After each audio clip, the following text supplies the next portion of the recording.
What's up, guys? Welcome back to Josh Does Coding. In today's video, we're going to be continuing on with our wave-based survival series. Today we are going to be creating an enemy which can take damage from the shooting that we set up in the previous video. So let's hop straight into it. If we open up our games folder, we are going to create a new folder and we will call it enemies. If we open this up, we will create a blueprint class. It will be of type character, and we will call this BP underscore base enemy.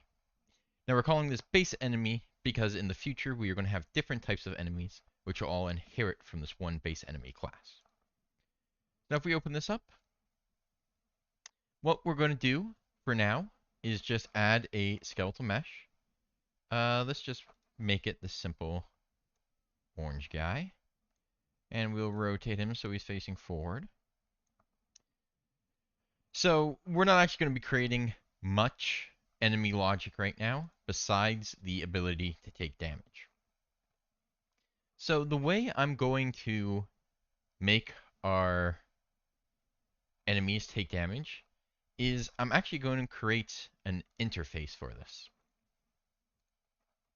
Now, a reason we're going to use an interface is we can put it on multiple different things. So say in the future we have like a loot crate that comes down from the sky and the player can shoot it to get what's inside and it takes damage. We can just throw this interface on it and it will make our life a lot easier in the future, even if it does take a bit longer to set up right now.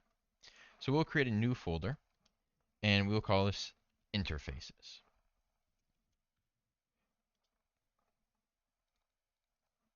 Now in here we can come to blueprints and we can create a blueprint interface.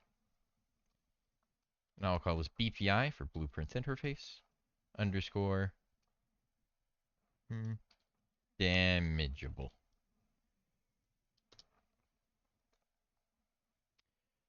So if we open our interface, we start with a function, just a blank function. What we can do is we can rename this guy to take damage. You'll see we'll update here. And now in an interface, you don't actually add code. So if you aren't familiar with what an interface is, you essentially throw it on to an actor, and then that actor, you can implement logic for an interface. So like an enemy can have its own take damage logic, whereas a loot crate could do something totally different when it takes damage. But regardless, we can just call this one interface function. So when the player shoots something, we don't need to know what we're shooting. We don't need to know if it's a player, a loot crate, or something else. We just need to know that it has this interface, so we can call this one function and let whatever we're shooting handle taking damage. So if we come to base enemy, what we can do now is come over to class settings, and at the very bottom you'll have interfaces. So we can add an interface, and we'll search for BPI damageable, and now you can see this interface tab over here appeared, and it has our take damage function. So now if we double click that, it will add this event to our blueprint graph, and we can implement logic for what should happen when this enemy takes damage. So for starters, let's create a variable and we will call it max health. And we'll make this a float. Then let's make another variable and call it current health. Now the reason we have a max and a current is, one, we're going to want to set up a health bar in the future, which we will need to know the max health versus current health. And also we can make it so our enemies can heal if they haven't been damaged in a while if we decide to go down that route. So for max health, I'm going to set it to 100. And up in begin play, I am going to set our current health to be our max health. This way, when we want to change the value of our max health, we don't have to update current health every time as well. Now we don't actually need these begin overlap and event tick nodes, so we're just going to go ahead and remove them to clean up our event graph a bit. So, take damage. We're going to want to come back over to our interface, and we're going to want to add an input to this function. And we'll call this damage taken, and this will also be a float. So basically, anytime we call this function, we also need to pass in how much damage whatever we're hitting is going to take.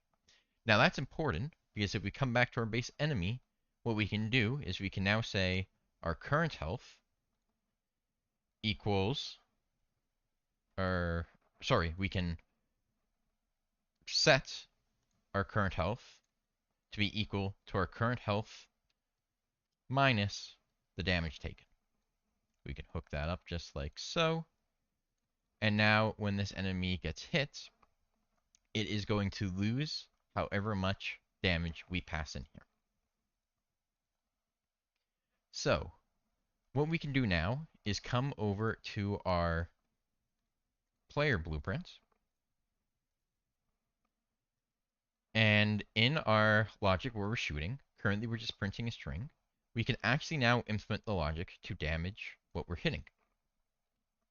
So from hit actor, we can call implements, and we'll find this function under utilities, does object implement interface. And here we can check our interface. So it is BPI underscore damageable. And if this is true,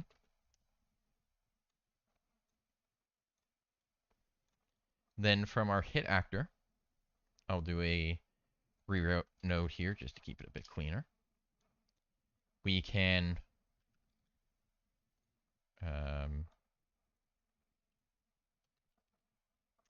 send a take damage message. So again, this is what's we're saying if it has this, we're checking if it has this interface, and if it does, we're calling this interface function. Again, we don't actually care what we're hitting here. We just care that it can take damage. And we'll say, we'll create a new variable, and we'll call this base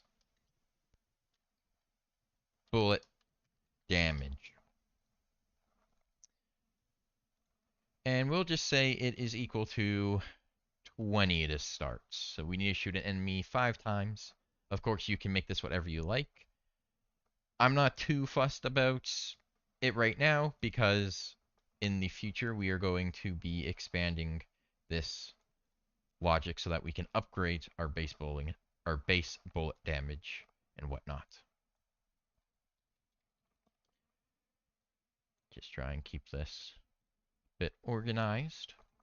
There we go.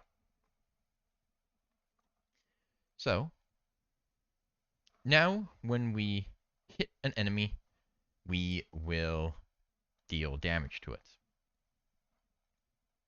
So when we take damage, if we come back to our enemy blueprint, we're subtracting health, but now we need to check if the enemy should die or not. So to do this, what we can do is we can check if the current health is less than or equal to 0. Oops. Let me just fix that. We'll do a branch, and if true, we'll just destroy the enemy for now. In the future, we can implement like an animation for it falling over and dying and dropping, loot or cash, whatever it is. But for now, we'll just destroy the actor.